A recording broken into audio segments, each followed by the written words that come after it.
Для этого вкусного и полезного витаминного супа я беру одну крупную луковицу. Лук нарезаю мелко.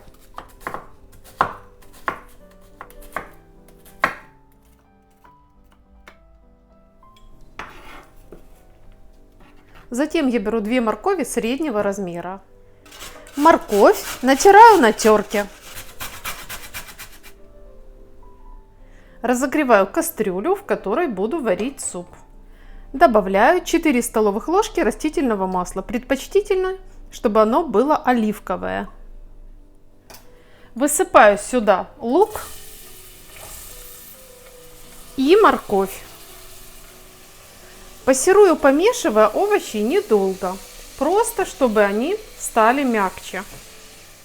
И буквально через 1 минуту я беру чеснок.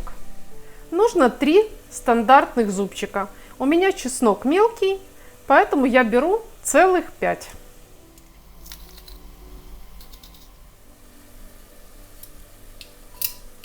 Еще полминуты я перемешиваю овощи вместе. Аромат просто замечательный.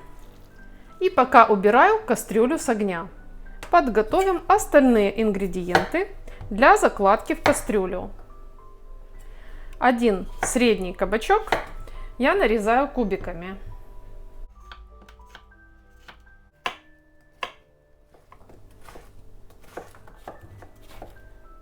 Наш замечательный полезный кабачок отправляется в кастрюлю к предыдущим овощам. Затем я беру 3 таких крупных помидора. Вместе они весят больше, чем полкилограмма. Мне нужно их обработать так, чтобы они были измельчены в пюре, при этом остались без кожицы. Мне кажется, самый простой способ потереть на терке.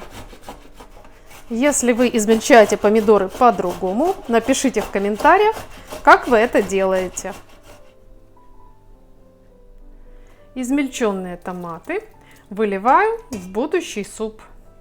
А также я добавляю в суп 1 банку нежной консервированной фасоли, 400 граммов. Возможно, вы уже догадались, что это будет известный итальянский суп. Если вы узнали, что это будет за суп, напишите в комментариях. Важную роль для этого супа играют приправы. Я добавляю 1 чайную ложку сладкой молотой паприки, пол чайной ложки сухого тимьяна, пол чайной ложки сухого базилика, пол чайной ложки сухого орегано и 1 чайная ложка сухого майорана. Если у вас нет такого разнообразия трав, можно просто использовать травы из набора под названием итальянские травы. Также добавим в кастрюлю щепотку черного молотого перца и 1 лавровый лист. Все ингредиенты заливаем водой либо бульоном. На 3-литровую кастрюлю литр воды. Перемешиваем всю эту ароматную композицию и даем закипеть. После закипания оставляем суп вариться на небольшом огне минут на 7. Через 7 минут пришло время посолить суп по вкусу. Также для баланса вкуса я добавляю чайную ложку сахара без горочки. А затем я высыпаю в кипящий суп 100-120 граммов макарон.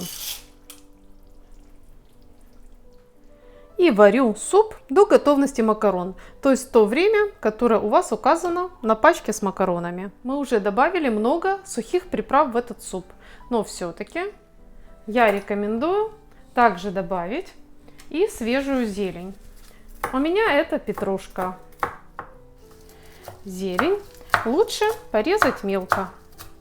Когда макароны доварились, суп готов. Осталось высыпать сюда петрушку, перемешать, выключить огонь и дать настояться супу под крышкой еще 5 минут.